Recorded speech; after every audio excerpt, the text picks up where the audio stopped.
Hello दोस्तों, कैसे हैं आप लोग। नवरात्र का 9वां दिवस है और माता की जिन जिन लोगों ने जिस जिस प्रकार से सेवा की है, माता आज सबकी मनोकामनाओं को पूर्ण करती है। आज नवरात्र का 9वां दिवस है और सिद्धिदात्री के रूप में हम माता की पूजा आराधना करते हैं।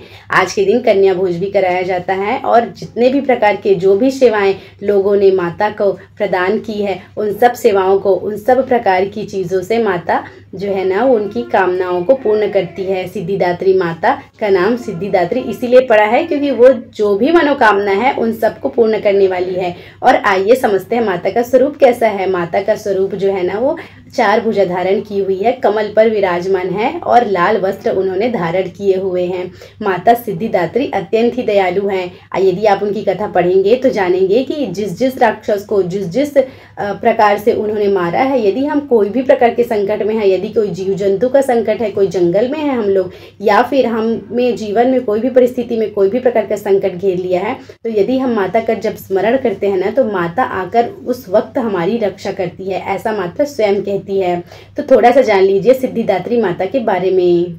देखिए, एक बार क्या हुआ था ना, जब हम लोगों ने कुष्मांडा माता की कथा पढ़ी थी, तब मैंने आप लोगों को बताया था कि कुष्मांडा माता ने इस पूरे सृष्टि की रचना की है। और माता कुष्मांडा ने जब पूरी सृष्टि की रचना की थी, तब ब्रह्मा, विष्णु और महेश को उन्होंने कुछ सिद्धियां प्रदान की थी। 8 प्रकार की सिद्धियां प्रदान की थी विष्णु जी और ब्रह्मा जी को, और महादेव को इन 8 प्रकार की सिद्धियों के अलावा 10 प्रकार की और गौड़ सिद्धियां भी प्रदान की थी।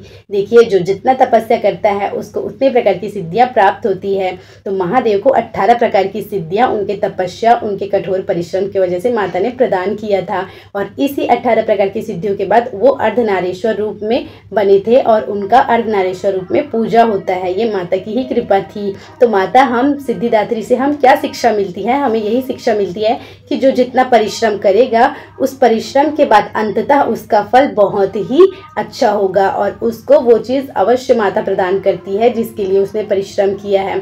तो माता सिद्धिदात्री हम सब की मनोकामना को पूर्ण करे। हम जो जो चीज़ से जिस जिस मनोकामना से माता का पूजन किए हैं, वो माता हम सबको प्रदान करे। और एक बात और ध्यान रखिएगा कि कोई भी चीज़ प्राप्त करने में समय लगता है। माता ने स्वयं ही बहुत सारी तपस्या की है और ब्रह्मा, विष्णु, महेश की जब हम लोग कहानी पढ़ते हैं तो उन्होंने भी बहुत तपस्या की है, कठोर परिश्रम किया है। तो जीवन में त्याग, परिश्रम और दया की भावना, करुणा की भावना जितनी ज़्यादा होगी, माता का कृपा हम पे उतना ही अधिक होगा।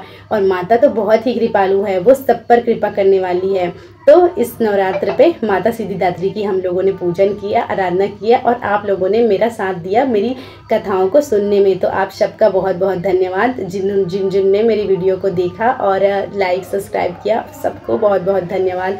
थोड़ा सा हमने प्रयास किया कुछ चीज़ें जानने का।